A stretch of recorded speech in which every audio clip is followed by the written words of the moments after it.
मैं आपसे समझना चाहता हूँ कि भाई जैसे शर्मा जी कह रहे थे कि भाई कहीं ना कहीं ये खटास डालने का प्रयास है, तो ये जो खटास की बार बार बात आती है लखनऊ और दिल्ली के बीच, उत्तर प्रदेश में ये चर्चा का विषय रहता है तमाम जानकारों के बीच, तमाम सोशल मीडिया वीडियोस भी चलते रहते हैं, ट्वीट भी आते रहते हैं लोगों के। कैसे देखते हैं, क्या वाकई कुछ है?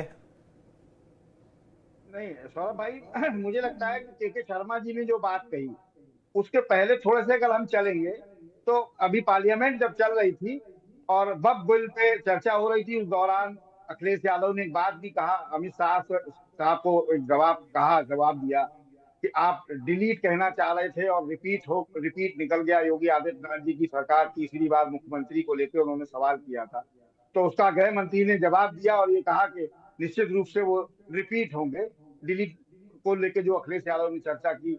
और जी बहुत जी। सारी चीजें अगर आप देखें, जैसा अन्य साथियों ने भी कहा, रशीद जी ने भी बहुत अच्छी बात बताई। मुझे लगता है कि आप एक चीज देखिए कि एक कुछ चीजें होती है जैसे ऊपर वाला भी आपकी मदद करता है, लोग कहते हैं। अब आप देखिए कि इतने लंबे समय से भारतीय जनता पार्टी लड़ रही थी, चाहे वो केंद्र में हो या प्रदेश में हो। राम मंदिर का निर्माण नहीं हुआ, वो तब हुआ जब उत्तर प्रदेश के मुख्यमंत्री योगी आदित्यनाथ थे, और इसका श्रेय मुझे लगता है कि ऊपर वाला भी चाहता था उनको जाए। अब उसके बाद आप आ जाइए श्रेय दूसरे को बड़े तो लेकर आयोजन बहुत पे, होड़ है, जो तमाम महाकुंभ। जानकार उनको दावेदार ये कहते महाकुंभ हैं कि भाई ये तो सुप्रीम कोर्ट की वजह से हुआ है। तमाम लोग जो है नहीं, फिर इसको नरेंद्र मोदी सरकार के लिए न्याय कहते न्याय हैं।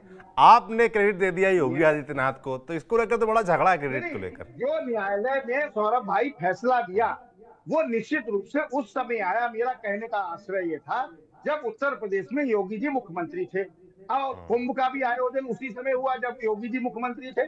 तो बहुत सारी चीजें हैं जो अरे उनको तो इस कुंभ कड़ी में का ले आयोजन जाती हैं। तब भी तो हुआ आप जब अन्य अखिलेश यादव राज्यों में मुख्यमंत्री जाइए। थे।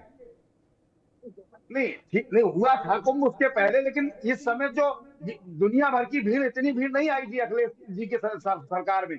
और आप इससे बाहर जाइए, तमाम राज्यों में योगी जी जाते हैं, उनका टोटल आंकड़ा देख लीजिए, कितनी रैलियां की, कितनी सीटें जीती।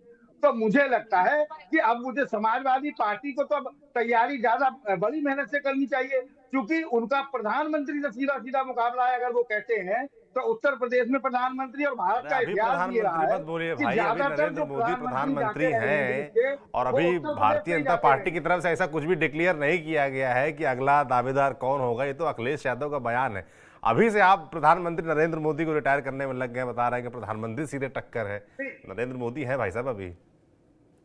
नहीं, रिटायर हम नहीं कर रहे, क्योंकि मोदी जी ने ही कानून बनाया था। अगर वो अपने ही पार्टी में अपने ही कानून को नहीं मानेंगे 75 साल वाला, तो फिर तो पार्टी में भी तानाशाही वाला रवैया हो जाएगा जो देश में चल रहा है।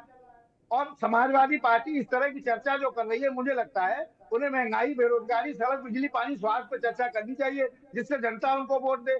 योगी जी मुख्यमंत्री हैं, और मुझे लगता है कि उत्तर प्रदेश की जितनी जनसंख्या है सौरभ भाई, उससे ज्यादा, उससे छोटे कई देश हैं। तो योगी जी तो अपने आप को ऑलरेडी प्रधानमंत्री के बराबर ही देखते हैं।